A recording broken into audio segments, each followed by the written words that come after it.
Lab 2 अगले दिन की रात 9 बजे। Horrible stories in Hindi. अगले दिन की रात को मैं और जेंसी दोनों ठीक उस जगह पर पहुंच गए जहां पर रोज मिसिंग हुई थी। मैं और जेंसी ठीक प्रकार से सभी जगहों पर कैमरे लगे थे। काफी देर तक वहां शोक और ढूंढने पर हमें कोई सुराग नहीं मिला। हम दोनों काफी थक चुके थे।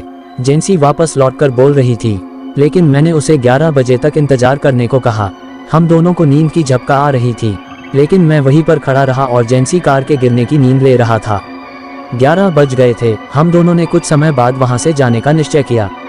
तभी अचानक मेरे सामने वाले कैमरे में कुछ हलचल नजर आई।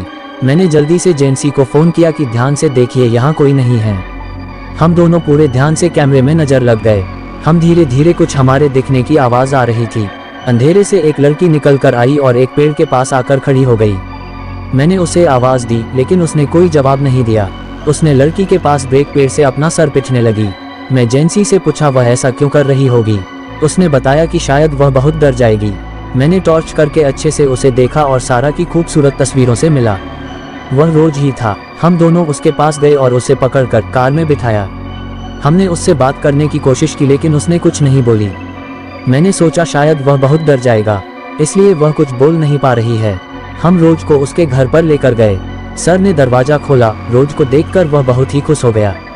वह रोज को इनसाइड में लाता है, उसे पीने के लिए पानी दिया और उसे पूछा कि उसके साथ क्या हुआ, लेकिन रोज कुछ नहीं बोली।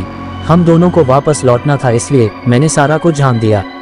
मैंने उसको बताया कि हम रोज का इंटरव्यू करने के लिए कल सुबह यहाँ पर आएंगे।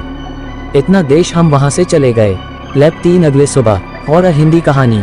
मैं और जेंसी दोनों बार वहाँ पहुँचे। मैंने सारा कोश फूंक दिया, लेकिन कोई उत्तर नहीं मिला। उसके कमरे की तलाशी भी ली, लेकिन कोई नहीं मिला। जेंसी को शक हो गया और उसने कहा कि हमें कैमरा चेक करना चाहिए। मैंने पूछा कौन से कैमरा। जेंसी ने बताया कि कल रात को उसके रोज पर शक हुआ था, इसलिए दोनों बहनों के कमरे में कैमरा लगाया गया था। इस काम के लिए मैंने जेंसी को शाबाशी दी। जेंसी दोनों हिडन कैमरे को निकाल सकते हैं और पीसी से कनेक्ट कर दिए गए हैं। रात को लगभग 2 बजे रोज उठती थी और अपने कमरे से बाहर हो जाती थी। इस कैमरे में इसके अलावा कुछ नहीं था। दूसरे कैमरे में 2 बजे रोज सारा के कमरे में रखा गया था। रोज ने चुपके से सारा का पैर पकड़ा और उसे घसीटते हुए बाहर लेकर आया। इसके बाद क्या हुआ, ये पता लगाने के लिए हमारे पास कोई भी सबूत नहीं था, इसलिए हमने अपनी तहकीकात को यहीं पर अटका कर दिया। लेकिन अगले दिन हम 11:30 बजे उस घाटी के पास और रात को 2 बजे उस कमरे में काफी देर तक रुके रहे। हमें लगा कि शायद कुछ हमारे हाथ लग जाएं और पता चल जाए कि उन दोनों बहनों के साथ क्या हुआ था। हमें कुछ जाने को नहीं मिला। 2 दिन बाद। और स्टोरी हिंदी में।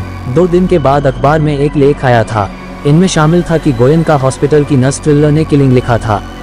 मैं और जेंसी उन दोनों बहनों के लिए बहुत दुखी थे। पता नहीं उन दोनों बहनों के साथ क्या हुआ होगा, लेकिन जो कुछ भी हुआ होगा वह बहुत भयानक होगा। क्या हमको इसकी तह तक आगे जारी रखा जाना चाहिए? क्या है इसकी पूरी मिस्ट्री? अगर आप जानने को रहस्य हैं तो इसके हिस्से 2 के बारे में तो कमेंट में साइन इन करें। हम इसका हिस्सा 2 भी जल्द पेश करेंगे। आप पढ़ रहे हैं।